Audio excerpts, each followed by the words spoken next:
আমার একমাত্র ছেলে, এই ছেলেটা 3বার গুম করে নিছে গা।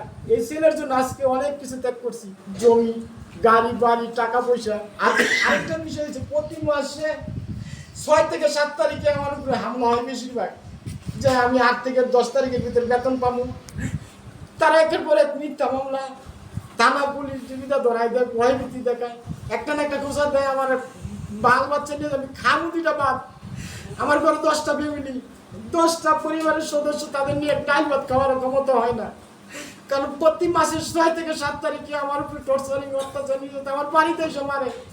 লাস্টে আমার জীবনে এখন আমার চলার মতো না। আমি আপনাদের মাঝে বাইচে দেখতে চাই। আমার ছেলে, একটা ছেলে মাত্র, এই ছেলের জন্য সবকিছু 3বার মেরে বেলা দিয়েছিল, সেই রিপোর্টটাও আছে এখনো পর্যন্ত। আমি মামলা করতে পারি না, কারো কাছে যাইতে পারি না। আমার সমাজের মানুষ, আমার আত্মীয় স্বজন ভয় দেখায়, বৃত্তি দেখায়, এর সাথে পারবি না, একটা শিল্প করতে পারে না, কুরিয়ারের